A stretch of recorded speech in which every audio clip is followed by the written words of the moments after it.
with us today is Stephen Caldwell, former captain of Toronto FC and Scottish international. You joined Toronto FC back in 2013 on loan initially from Birmingham City.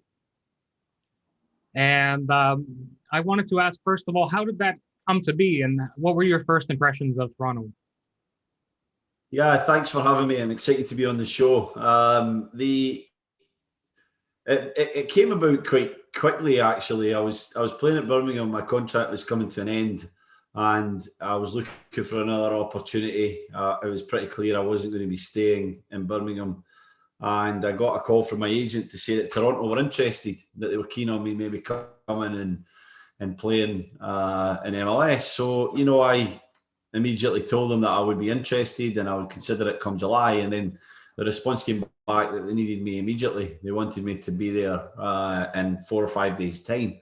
I just felt that was unreasonable. I had played a long season in the UK and I needed some time to have a break, recharge. And so he said to me, Ryan Nelson was the head coach at the time, give Ryan Nelson a call, you'll like him, explain and, see where you guys are. So I called Ryan up, fully intending to say, I'll see you in July if you're still interested. And lo and behold, 10, 15 minutes later, he had convinced me to get in a plane in 3 days' time. And I was coming to Toronto and I was on that loan period that you talked about. So, yeah, he was a persuasive guy. He's still a very good friend of mine. And I'm glad that I made that decision. It was, an 8-week loan, but I don't know, maybe a few days, if not a week into that loan, I realised that's where I wanted to be. And I knew I could bring value. I could add value to the team and to the changing room, the roster, and just really be an influence with my leadership skills to try and help build what we were trying to achieve. So it was a great choice for me to come to Toronto. It was an easy decision. I loved the city for the first minute I arrived.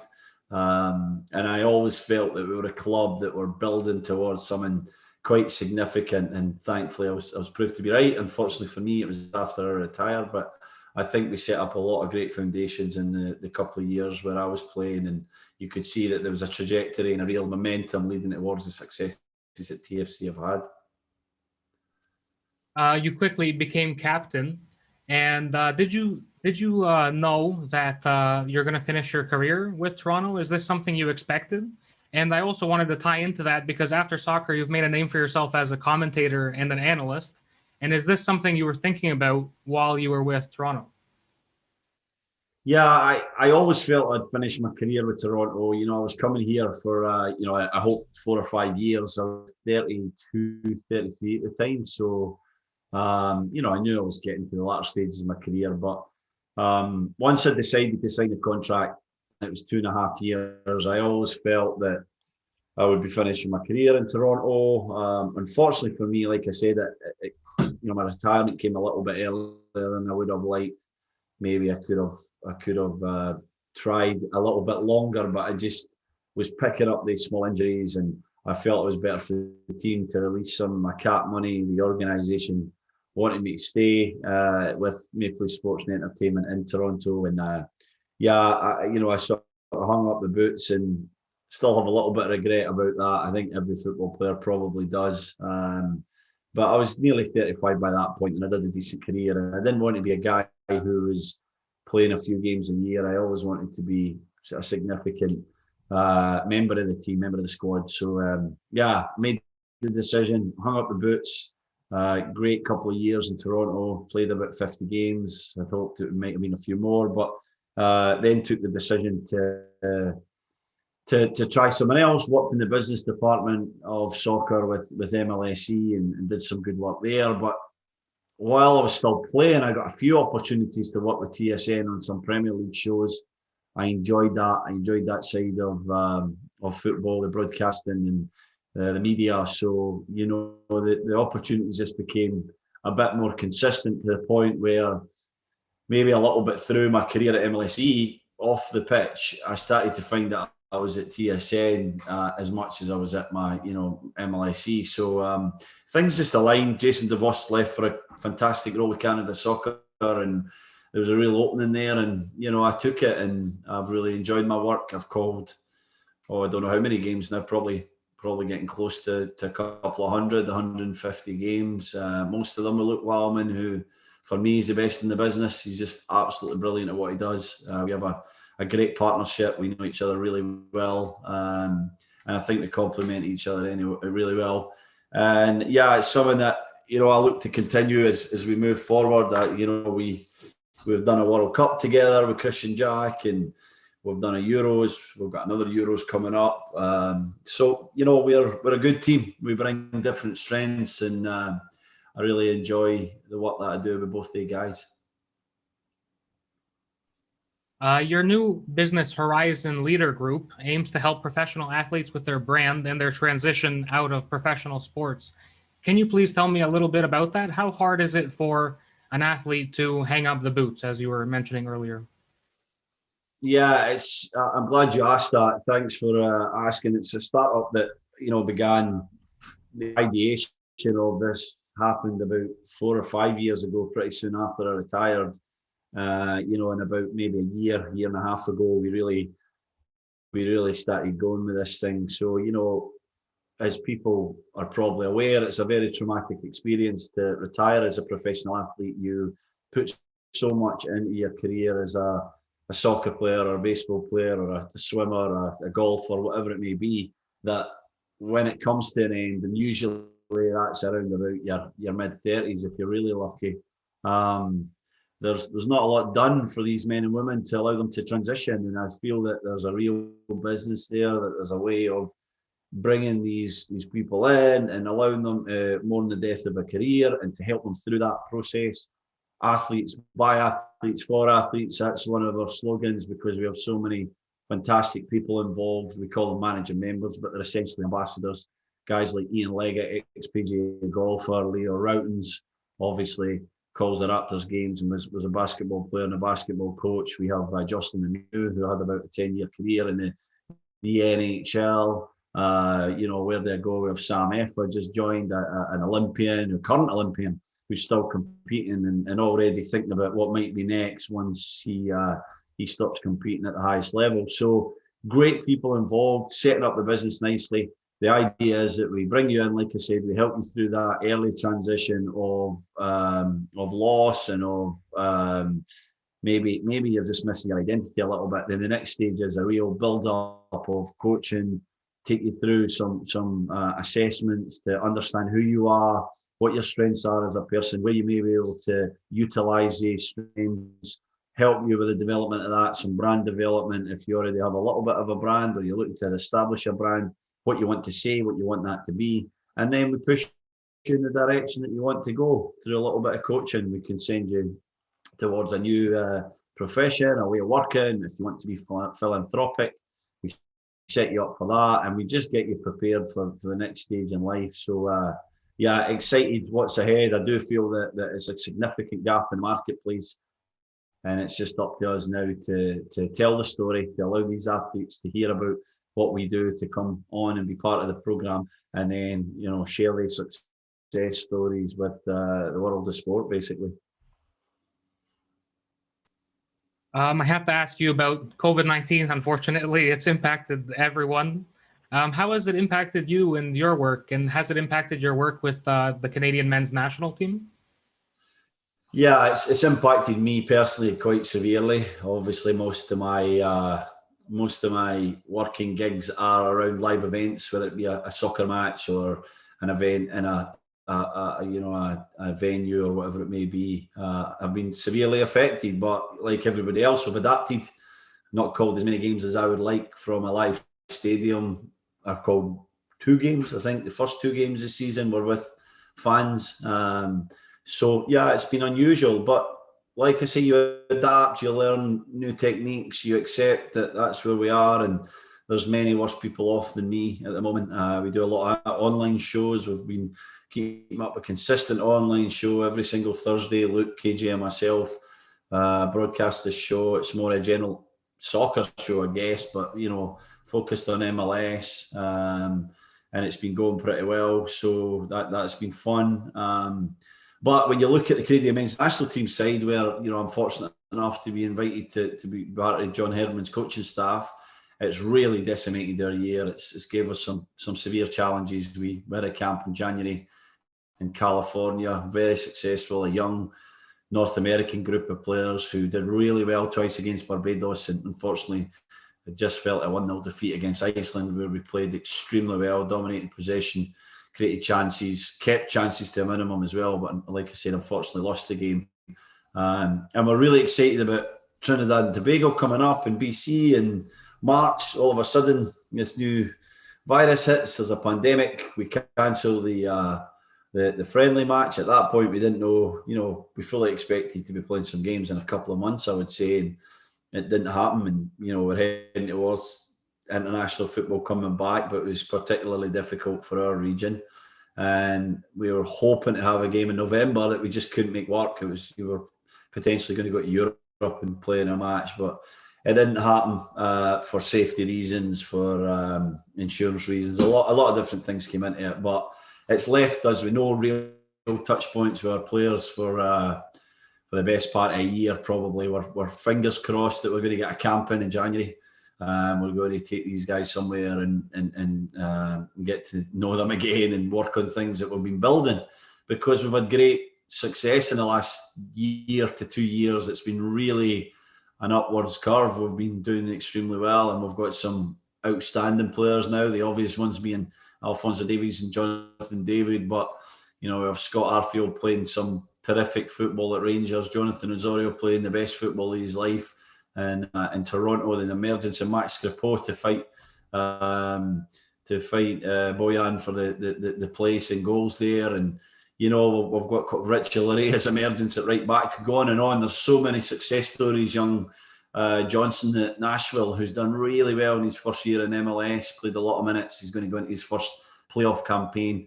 And so the success stories are there for everyone to see. And we just want to get these guys back together to build on that, to work on the things that we've been really consistent with under John, who's a world-class coach, really terrific coach. His ideas in the game are outstanding.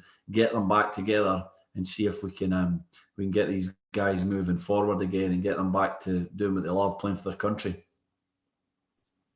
A little over a year ago, I was at BMO Field and I watched that historic match where Canada beat the United States. And just looking back now, it seems like it was so long ago that there were so many people there at the same time, and the roar of the crowd and the atmosphere was really something. And what I'm getting to is what trends do you see coming up with the way soccer is produced and consumed? Do you think this will have a lasting impact on professional Yes, sport? I do. I think it'll have a lasting impact on young Canadian boys and girls. The girls have had great examples, Christine Sinclair in World Cup appearances, Olympic performances. They've always had that star to kind of look up to. Now I think the boys are getting more and more reference points for that. Alfonso is obviously the one who's lifted the Champions League trophy. He's playing for Bayern Munich. He's shown that the development in his game is quite staggering. Jonathan David, I watched him play at San Siro on Thursday afternoon, where he was just brilliant. Not got his goal yet, but he does so much more than score goals. The way that he set up the third one, I think it was outstanding. So they have the examples, they have the reference points now to look towards. And they also have events, they have games, they have things that they watched, hopefully live with their eyes, or at least on television, where they could see, significant things happen to Canadian players. And I think the biggest one was obviously at BMO Field in October 2019, where we went out there, we took the game to a strong US national team. Pulisic was playing, McKennie was playing, Bradley was playing, top stars all over the field, and we took the game to them. We didn't sit back and squeeze out a 2-0 victory. We actually went and attacked them. And I think that's key. I think there's a change, a shift in mentality that was created by John, and it's been taken on by the players, a shift in mentality that we're as good as anybody. When we do the things that we are good at and we're on the front foot, we're as good as anybody. We can give anybody a game and a match. So that was a big one. I also believe that the 2016 playoff series between Montreal Impact and TFC is very significant. I think we'll hear that story come up more and more as these young guys progress through the game, where they were that night, how that night made them feel. or 2 nights, I should say, because the one in the Big O was just as significant. There was 63,000 people at the time. Finished the tour, of course, to Montreal, then back to BMO Field, and 40,000 with the temporary stands there. Magnificent night in the rain. One of the greatest games I think witnessed in Canadian soil. 3-2 after 90 minutes, and obviously TFC get a couple of goals in extra time just to take it away from the impact. A brilliant impact team, it has to be said. And two sets of players giving everything. And I know everybody on that field wasn't Canadian, but 2 Canadian teams playing football the right way and going at each other. So yeah, when I think back to my childhood in Scotland, I think back to the important games between Celtic and Rangers, and cup finals, and Scotland games, Scotland's qualification to the 1990 World Cup, and then the 1998 World Cup, where they opened the tournament against Brazil in Paris.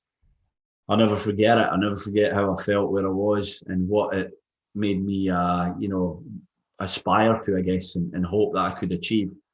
Fortunately for me, I did. And so we're going to get these stories coming out, how these games, these reference points, these players made them feel at 10, 11, 12, and how they pushed them forward to become full internationals in the future.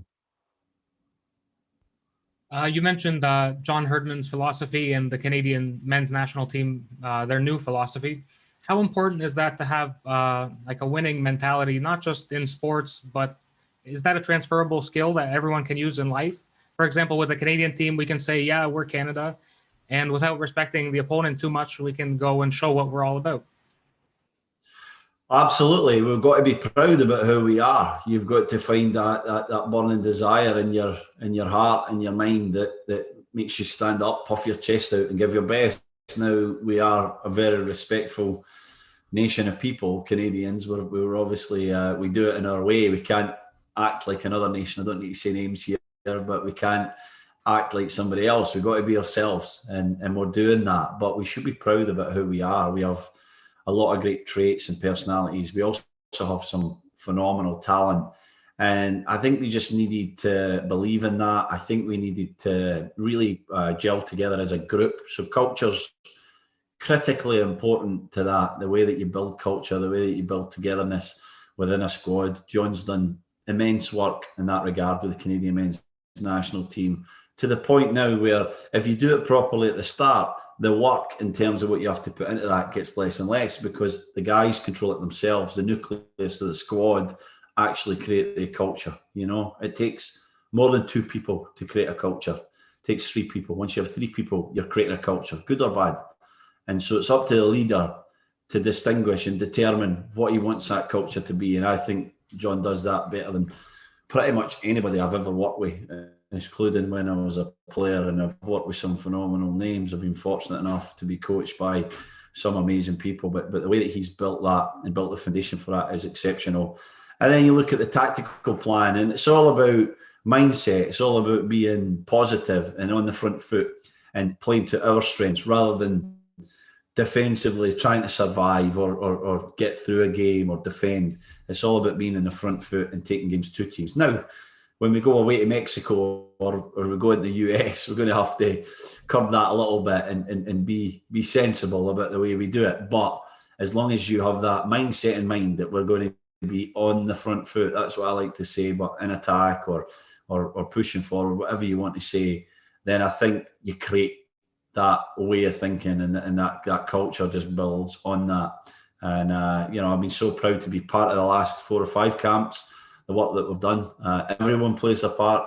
Everyone's there to support and help. Ultimately the players, but each other along the way, and the different departments all come together just tremendously well. So, it's an absolute pleasure to be involved, and I look forward to hopefully many more camps, many more years of working with the Canadian national team. I'm a sport management student at Humber College, and I wanted to ask, what message would you give to sport management students who are looking to get into the world of professional sports? I think always be available, always be volunteering, always be trying to support. That's how you get into this business. It's so difficult to get a march and to find an opening. So can you be there for people? Can you, network, make your calls, reach out to people. People reach out to me all the time. I try and reply to as many as possible. You know, it's about giving back. It's about realising how fortunate a position that I'm in, and maybe I can just help someone with a 30-minute call, a podcast, a coffee. Back in the old days, we could meet in person and just getting to know people and providing that kind of support. But if you put yourself out there and you're willing to put the hard work in, volunteer and work from the bottom all the way up, then there's no reason to say why you can't get to the top eventually. That's something our professors talk about in class, is the importance of networking, as you mentioned as well. Do you think that would be maybe the number one thing that we can work on? Yeah, I think so. Like I said, just work hard. Like, what more can you do? Who can you reach out to? How can you be of support? You know, like, you're going to have to volunteer a lot of your time and a lot of your energy to different initiatives or organisations to show that you're willing to do it. And once you get in that door, you know, it's up to you to prove your worth, add value. As I said earlier as well, it's one of my mantras in life. How can I add value? It doesn't mean, you know, speaking every 2 minutes or you know, is being busy or anything like that. It's about adding value in specific ways where you can contribute. So yeah, I think that's what my main one would be. That, you know, am I doing enough? Am I out there? Do people know what I'm about? And show your personality. Be who you are. Don't be scared about, you know, what you bring and who you are, because people will respond to that, and eventually it'll get you places. You mentioned also how you take the time to do podcasts and videos and Zoom calls. And is this something that you've always been as adaptable to new technologies and willing to have an open mind? Yeah, like I said, you have to adapt, don't you? Things change, and this pandemic's taught us that more than anything. You know, you adapt, you get better on the computer, you buy a mic, you know, you get good at setting things up, and you take it forward. So yeah, I've always been open to that. I wouldn't say I'm a tech guy by any stretch of the imagination, but you have to be, you know, a little bit good at everything if you want to be at the top level. So it's certainly been something that I've done. And as soon as COVID hit, I went through a podcast series. I got out of my comfort zone. It's another thing that I would say to any aspiring student to get in this business. You can't always be in your comfort zone. You got to do things that make you a little bit uncomfortable to grow and to improve and to gain that experience. So for me, interviewing players was always something that I found difficult. I was a player, so I was always the one sitting there, standing there, waiting to be asked the question. Now I have to ask the question. And I also have two very formidable colleagues who have been a great support, and Christian Jack and Luke Wildman. But, you know, you stand there and you think, well, how can I give an interview as good as these guys? You know, so it's easy just to never volunteer yourself. But if I want to grow as a broadcaster, then I have to be seen to be someone who can you know, do that a little bit extra and can interview people as well. And I also want people to know that I have a voice and ideas out with the game of football, whether it be different sports or you know, social issues in life. I want to be someone that does more of that. So, you know, I'll get out my comfort zone. I'm going to start a podcast series soon. It's going to be details will be coming, but the idea is to, you know, talk about some of the issues around the game of football that nobody really tackles. You know, obviously Black Lives Matter is a very important one right now. Concussion would be another pretty serious one for me. Mental health, you know, so I'm going to be doing something on all of these things to get out of my comfort zone and to try and create some unique content that I find very interesting and is obviously very important to get the story and get the message out there. With the mental health you mentioned, do you think that podcasts like yours that you're working on, this will help players who are newly retired, and then they can realize that, let's say they become a professional at 18 and they retire at 35, that they're still very young in the grand scheme of things? Yeah, well, I mentioned it earlier. It's that feeling of loss, mourning a career and losing the thing that you love that's so hard to take. So there's a lot of very negative connotations around about retirement, and for most people it's at 65, 70 these days, isn't it? But for athletes, inevitably it's somewhere between 30ish and 40 if you're very, very lucky. So you have this feeling that you're dying, and you're still very fit and very capable, and of many attributes: leadership, teamwork, adversity, accountability. These things that we talk about are needed in every walk of life, in every business. So once you figure it out, and once you figure out where you want to be, what you're good at, and you kind of chat to people, you use companies like Horizon Leader Group to establish that, then I think that you can be extremely successful through your life learnings, through the game of football, soccer, golf, tennis, whatever you want to call it. We're the same. We're wired the same. The sport might be different. The technique to be successful is different, but the mentality is the same. It's a winning mentality. It's never say die. It's pushing forward through all forms of difficulty, adversity, rejection. It's a tough life, but yeah, I think that podcasts can help. Many different things can help with this, but it's about talking about it and being open about where you are, what you're feeling. Because I'll bet you, and if my podcast or your podcast, anybody's forum can change one person's opinion or make them feel better, or inspire them to get up off their seat and go and try something new, or tell someone about the troubles that they're going through, then it's been worthwhile. It really has. And so, yeah, I think that these things are great, but we are talking more within our little silos, our little divisions, but we need to share to improve and to take things forward. So exciting times with some of the projects that I have on the go. It's always nice to talk to people about what they're going through, but then it allows you to realise how you can improve and what maybe you need support in as an individual as well.